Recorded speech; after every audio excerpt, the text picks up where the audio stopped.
वतइज़्ज़ु मन तशा वतज़िल्लु मन तशा। अस्सलामु अलैकुम फ्रेंड्स, आपको रमज़ान की पहली जुम्मा मुबारक हो और मैं उम्मीद करती हूँ कि आप सब रोज़ा रखते होंगे और इबादत करते होंगे। तो फ्रेंड्स, ये वीडियो मैं जो बना रही हूँ ये सुबह का अभी 4:30 AM हो रहा है। फजर की नमाज़ ख़त्म हो गई है और अभी जो इशराक की नमाज़ है वो अभी पढ़नी बाकी है। तो फ्रेंड्स, मैं ये आपको बताना चाहती हूँ कि आपने मेरी प्रीवियस वीडियो तहज्जुद की देखी होगी। तहज्जुद का जो वीडियो था मैंने लास्ट ईयर अपलोड किया था मेरे चैनल पे। अगर आपने नहीं देखी तो मैं ऊपर आई बटन में उसका लिंक दे दूँगी, आप ज़रूर देखें। तो जैसे कि मैंने आपको बताया था कि मैं रमज़ान सीरीज़ लेके आऊँगी इस रमज़ान, ताकि जो भी नॉलेज मेरे पास है मैं वो आपसे बांट सकूँ और आपके पास जो भी है वो आप मुझे कमेंट्स के ज़रिए बांट सकें। तो मैं आपको ये बताना चाहती हूँ, तहज्जुद की नमाज़ की फ़जीलत जो है वो बहुत ज़्यादा है। और तहज्जुद की नमाज़ जब हम पढ़ते हैं तो एक जो दिल को सुकून मिलता है वो एक अलग ही लेवल का होता है। तो मैं आपसे बोलना चाहती हूँ कि जो भी बहन भाई यहाँ पे इस वीडियो को देख रहे हैं, आप इंशाअल्लाह ज़रूर पढ़ते होंगे, नमाज़ पढ़ते होंगे, रोज़े रखते होंगे। तो आप ये बिल्कुल भी मत सोचिएगा कि मैंने तो बहुत सारे नमाज कज़ा कर लिए हैं तो मैं तहज्जुद कैसे पढ़ूँगा या पढ़ूँगी और मेरा तहज्जुद कबूल होगा या नहीं। देखिए, कबूल करने वाला वो ऊपर वाला है और हम सिर्फ़ इबादत कर सकते हैं। और मैं आपको एक चीज़ बताना चाहती हूँ कि मैं अभी बहुत ही ज़्यादा मैं उदास थी, क्योंकि हर किसी की ज़िंदगी में बहुत सारा अप्स एंड डाउन होता है, जिसकी वजह से वो अपने जो गुजारिश है, जो भी उनकी मुश्किलात हैं, वो अल्लाह के सामने लेके हम फजर की नमाज़ में दुआएं करते हैं और उनको कबूल करने के लिए अल्लाह को गुजारिश करते हैं। तो मैं आपको यही बोलना चाहती हूँ कि अगर आपको दिल से अपनी कोई दुआएं कबूल करवानी है और अगर आप बहुत टाइम से नमाज़ पढ़ रहे हैं, दुआ मांग रहे हैं, जो कि आपकी कुछ दुआएं कबूल नहीं हो रही है, तो मैं आपको हमेशा से बोलूँगी कि आप तहज्जुद गुज़ार बने। जी हाँ फ्रेंड्स, तहज्जुद की नमाज़ जो है वो 2 रकात से स्टार्ट होके 12 रकात यानी कि 12 रकात तक भी होती हैं और रसूलुल्लाह हमेशा 8 रकात कम से कम पढ़ते थे। तो इसलिए आपके पास अगर टाइम नहीं है तो आप 2 रकात पढ़ें, टाइम है तो आप 12 रकात पढ़ें, 8 रकात पढ़ें, लेकिन ज़रूर पढ़ना शुरू कीजिए।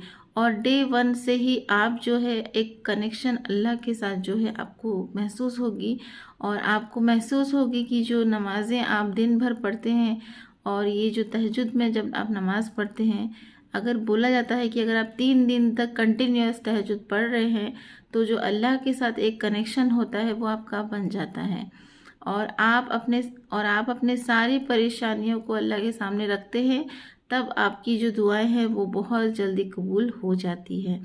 और एक चीज़ मैं आपको बताना चाहती हूँ कि आप सोचते होंगे कि मैं तहज्जुद गुज़ार हो गया या हो गई हूँ, लेकिन फिर भी मेरी जो दुआएं हैं वो अभी तक अल्लाह ने कबूल नहीं की। तो फ्रेंड्स, मैं आपको ये बताना चाहती हूँ कि अल्लाह सारी दुआएं कबूल करता है, जायज़ दुआएं भी कबूल करता है और कभी कभी नाजायज़ दुआ भी कबूल करता है। लेकिन दुआएं को कबूल करने की 3 सूरतें होती हैं। 3 सूरतों में से पहली सूरत जो होती है, जो आप मांगते हैं अल्लाह से, वो अल्लाह ताला आपको अता कर देता है। और जो दूसरी सूरत होती है वो होता है कि जैसे कि आपने कुछ चीज़ मांगा और वो चीज़ तो आपको नहीं मिली, लेकिन आपको उससे कुछ बेहतर चीज़ अल्लाह ताला देता है, जो कि आप लेटर पीरियड में रियलाइज़ करते हैं कि अच्छा, वो उस टाइम में नहीं हुआ तो अच्छा हुआ था कि ये जो अभी मुझे मिला है वो ज़्यादा बेटर है। तो इस तरीके से भी अल्लाह ताला दुआ कबूल करता है। और नहीं तो फिर कोई एक बड़ी परेशानी होती है जो कि वो टाल देता है और उस परेशानी से आप इजीली उभर के बाहर आते हैं। तो इस सूरत में भी अल्लाह ताला आपकी दुआओं को कबूल करता है। और जो तीसरी सूरत है वो है कि अगर अल्लाह आपसे प्यार करता है और चाहता है कि ये बंदा जो है जब भी वो इस दुनिया से जाए तो उसे जन्नत नसीब हो, यानी कि कब्र की अजाब से वो फारिग हो जाए, तो इसलिए वो आपकी जो आखिरत में वो आपका जो नेकी, आपकी जो दुआओं को अभी आपकी दुनिया में ना दे के आपको आखिरत के लिए वो सेव करके रख लेता है। तो इसीलिए फ्रेंड्स, तीनों सूरत में आपकी दुआएं जो है वो कबूल होती हैं। और कभी किसी के लिए बुरा चीज़ ना बोलें, बद्दुआ किसी को ना दें, क्योंकि कभी कभी वो बद्दुआएं भी लग जाती हैं, क्योंकि वो आपके दिल की गहराई से निकलती है कि किसी ने आपको अगर चोट पहुंचाई या तो कोई भी तरह की तकलीफ़ दी है, और उस टाइम में अगर आपने उस बंदे के लिए कोई भी तरह की नेगेटिव दुआ कर लिया, तो इंशाअल्लाह मतलब होता है ऐसा कि अल्लाह पाक उसको कबूल कर लेता है। इसलिए हमेशा अच्छी दुआएं मांगे और हर किसी के लिए बेहतरी मांगे। वो जो कहते हैं कि वतइज़्ज़ु मन तशा वतज़िल्लु मन तशा। कौन होते हैं बाकी लोग हमें उंगली उठाने वाले, हमें बुरा बोलने वाले, हमें नकारने वाले? अल्लाह जब चाहेगा तो हमें इज़्ज़त देगा, अल्लाह ना चाहेगा तो हमें इज़्ज़त नहीं देगा। जैसे कि मैंने अपने लास्ट वीडियो में कहा था, कामयाब हो गए मोमिनीन। जी हाँ फ्रेंड्स, कामयाबी वो नहीं जो असल ज़िंदगी में कामयाबी होती है, कामयाबी वो है जो अल्लाह के नज़र में कामयाब है। तो हमें जो कामयाबी चाहिए वो दुनियाई कामयाबी हमें सिर्फ नहीं सोचनी चाहिए, हमें अल्लाह की नज़र में हम कैसे कामयाब बनेंगे, कैसे एक अच्छा इंसान बनेंगे, वो चीज़ हमें अपने जहन में, अपने बच्चों के जहन में डालनी चाहिए।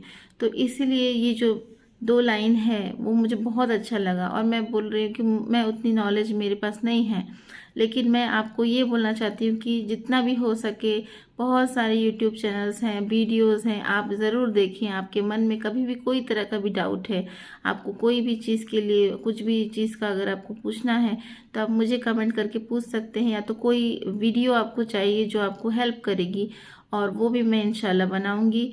और आपको मैं एक चीज़ बता देती हूँ, और कि तहज्जुद की जो फजीलत है मैं आपको यहाँ पे बताती हूँ कि तहज्जुद में अगर आप तहज्जुद गुजार हो जाते हैं, तो सबसे पहला तो ये होता है कि अगर हम अपनी कोई भी परेशानी किसी और को सुनाते हैं, तो वो बंदा या बंदी और 4 लोग को शायद हमारी परेशानी सुना दे, और वो शायद हमें अच्छा ना लगे कि मैंने तो उसे दिल से कहा था और उसने जाके किसी और को कह दिया।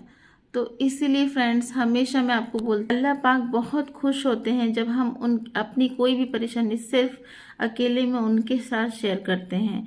वो बहुत खुश होता है कि देखो, बंदा ने, उसके पास इतने सारे लोग हैं लेकिन वो किसी के साथ नहीं शेयर किया, खुश रहा, हमेशा अच्छे से पेश आता रहा, लेकिन उसके दिल की जो गहराई में जो तकलीफ़ है वो अकेले में मुझे सुनाता रहा। तो अल्लाह आपकी बहुत मदद करेगा और आपकी जो परेशानियां हैं इंशाअल्लाह ज़रूर पूरा करेगा। और मैं पूरी उम्मत के लिए, रसूल पाक हमेशा बोलते थे कि जब भी दुआ करो अपनी उम्मत, मतलब अपने सारे मोमिन भाई बहन लोग के लिए, जितने उम्मती हैं सब के लिए दुआ करें।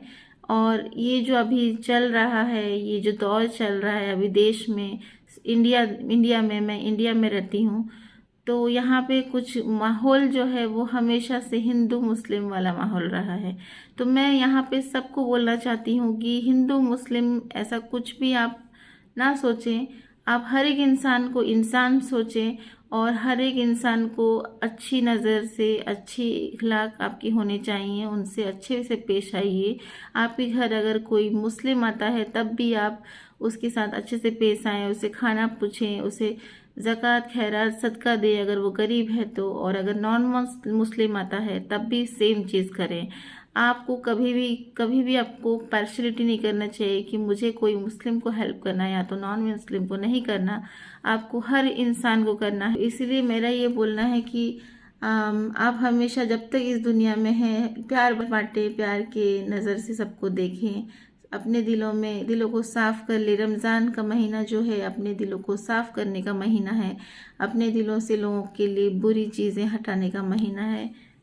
कोई अगर बुरी बात करता भी है तो उसे नज़रअंदाज करें, और रोज़े रखने में, रोज़े के टाइम में आप अपने आप को हमेशा इबादत में डालें और अच्छी चीज़ों में डालें, बुरी चीज़ों से दूर रहें। यहाँ पे आखिरी चीज़ मैं ये बोलना चाहती हूँ, तहज्जुद का जो वक्त है वो हमेशा से होता है last phase of the night. यानी कि अगर आप सोचिए, मैं यहाँ पे उड़ीसा की बात करती हूँ, यहाँ पे हमें 4:15 तक हमारा नमाज हो जाता है, 4:15 AM तक। तो फिर आप 4 बजे के पहले अपना तहज्जुद पढ़ लें, स्पेशली जो अच्छा टाइम होता है वो फजर की नमाज से 1 घंटे का पहले अगर आप पढ़ते हैं तो बहुत ज़्यादा अच्छा होता है। लेकिन फिर भी अगर आपको किसी हालत से नींद नहीं खुलता तो आप आधा घंटा या 15 मिनट पहले भी पढ़ सकते हैं। और मैं और एक चीज़ आपको बोलना चाहती हूँ, उस टाइम में बहुत सारे भाई बहन ने कमेंट किया था कि हमारी नींद नहीं खुलती। तो मैं यहाँ पे आपको बोलना चाहती हूँ कि आप कभी भी कोई भी चीज़ शुरू करने से पहले, या तो कोई नमाज हो या तो कोई काम हो, आप एक दिल में नियत करें। जो नियत हम करते हैं वो हमें अमल की तरफ में जाने के लिए हेल्प करता है, एंड वो हमारा सबसे स्ट्रॉन्ग वेपन होता है। तो इसलिए अब हमेशा सबसे पहले नियत करें और बोले कि इंशाअल्लाह मैं कल सुबह तहज्जुद के लिए उठ जाऊंगा या उठ जाऊंगी। तो इंशाअल्लाह आपको अल्लाह ताला जैसे होने से भी दिल से एक आपका आवाज़ आएगा और आपकी नींद खुल जाएगी, और कुछ दिन के बाद आपको अलार्म देने के लिए भी कोई ज़रूरत नहीं पड़ेगी। तो इनिशियली मैं आपको बोलूँगी कि 2 टाइम्स अलार्म लगाइए। जैसे कि अगर आप इंडिया में हैं और अगर आप उड़ीसा में हैं तो जैसे कि यहाँ पे 4:15 का टाइम होता है, आप 3 बजे का लगाइए और एक 3:30 बजे का लगाइए, ताकि 3 बजे नहीं भी उठ पाए तो 3:30 बजे आप ज़रूर उठें। तो इंशाल्लाह आपको जो भी ये जो तहज्जुद का वीडियो है आपको समझ में आ गया होगा। और कुछ अगर आपके इसमें बातचीत रहेंगे, कमेंट्स रहेंगे, तो अगर कोई क्वेरी रहेगी तो मुझे ज़रूर कमेंट में बताएं, और इंशाल्लाह फिर से कुछ तहज्जुद और अलग वीडियोस में आपको लेके आऊँगी। और हमेशा याद रखिए, व तो इज़्ज़ु मन तशा व तो ज़िल्लु मन तशा। जो हमारा कोई इंसान कुछ नहीं बिगाड़ सकता, और कोई इंसान आपके बारे में कुछ गलत बोले या सही बोले उससे आपको कोई फ़र्क नहीं पड़ना चाहिए। अनटिल अनलेस अल्लाह ताला आपको इज़्ज़त देना चाहता है या तो जलील करना चाहता है, तब तक कोई इंसान आपका बाल भी बांका नहीं कर सकता। तो इसीलिए हमेशा याद रखिए, तू मेरे बारे में कुछ भी बोलता है बोल, लेकिन ये जो 2 लाइन है वो हमेशा याद रखिए, जो इज़्ज़त देने वाला वो भी अल्लाह है, इज़्ज़त लेने वाला वो भी अल्लाह है। तो अगर आपका कहीं पे आपको जलील किया जा रहा है या तो आपको कोई तकलीफ़ दिया जा रहा है तो वहाँ पे सब्र करें, क्योंकि सब्र भी एक बहुत बड़ा वेपन होता है हम मुस्लिम वालों के लिए। और इसलिए मैं आपको बोलती हूँ कि अल्लाह ताला के सिवाय और कोई भी यहाँ पे कंट्रोल नहीं कर सकता। अगर अल्लाह चाहता है तो आप उसमें सब्र करें, और इंशाअल्लाह अल्लाह ताला आपकी जो परेशानियाँ हैं उनको ज़रूर दूर कर देगा और बहुत अच्छे से आपको उससे निकाल देगा। तो होप आपको ये वीडियो बहुत ही ज़्यादा हेल्पफुल लगा होगा, और अगर हेल्पफुल लगा हो तो आपको क्या करना है, लाइक शेयर सब्सक्राइब करना है फ्रेंड्स। चलिए टिल देन मैं मिलती हूँ आपको मेरे नेक्स्ट वीडियो पे। अल्लाह हाफिज़।